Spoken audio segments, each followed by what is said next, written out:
Alright guys, welcome to another awesome physics lesson, and in this lesson I'm going to show you guys the proper way to calculate net force other than the last tutorial where we just threw a addition sign in between and try to add them together in our heads. This is usually what you do. You use something called vector addition, basically adding vectors together graphically. Now, let me go ahead and show you guys a graphic real quick, and I don't have graph paper or a ruler or anything, but I'm just going to show you guys the concept, how to do it, and then you guys are going to understand everything else. So, let me go ahead and tell you guys a little story. I live next to a couple rednecks, and they thought it would be a good idea the other day if they had a big stump in their yard. This is a stump, and they wanted to get their trucks and push it into a river. And here's the river right here. So they had two trucks. The first one was pretty powerful. It was a Ford F-250. So here's the Ford F-250. Really good drawing of it right here. And they had another little truck. This was a little Ford Ranger. So this little truck was pushing in the stump in this direction right here.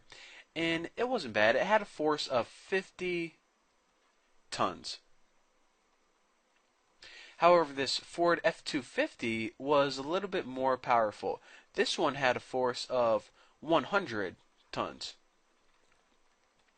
So they weren't physicists, so they called me over and they wanted me to decide if he's pushing on this stump in this direction with a force of 100 tons and this little truck is pushing it left with a force of 50 tons, then where's the stump going to go? Is it going to go this way? Is it going to go this way? Is it going to go this way towards the river? What's going to happen?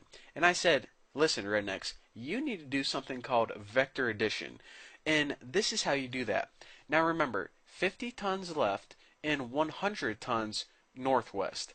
So just remember that because I'm about to, well, I guess I have space over here to graph it. So in order to use vector addition, this is what you do.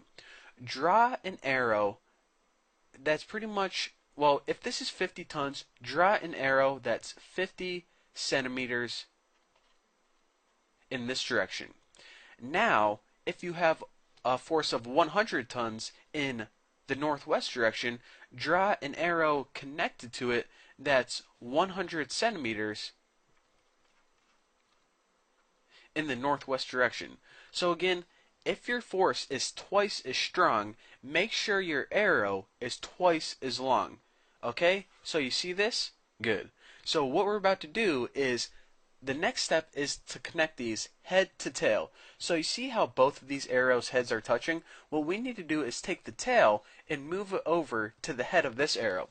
So again, we have our original arrow that's 100 centimeters long, and this would represent the force of the bigger truck.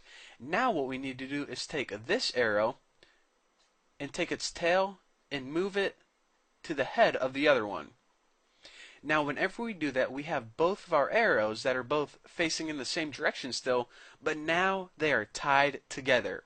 So now what we need to do is start at the tail of the first one and connect it to the head of the second one. So this is our new arrow. Check it out. Now, I am not quite sure depending on the angle of this, but I'll just make a guess and say it's 130 centimeters in this direction right here towards the river. So basically, to calculate net force, that is what you do.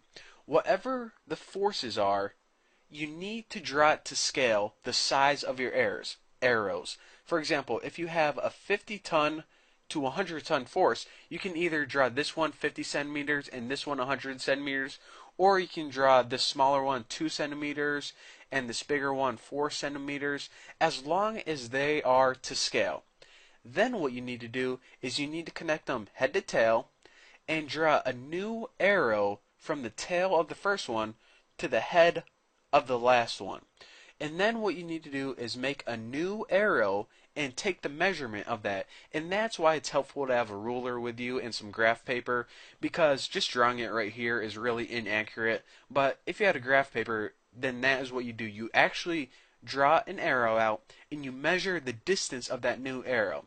Now this new arrow, the distance is equal to the force, which would be 130 tons.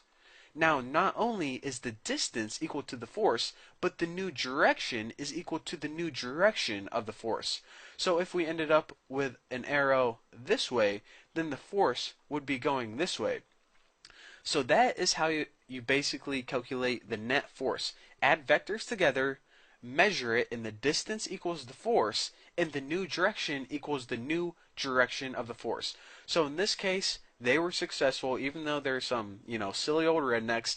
They managed to get the stump in the river because they moved it northwest at with a force of 130 tons.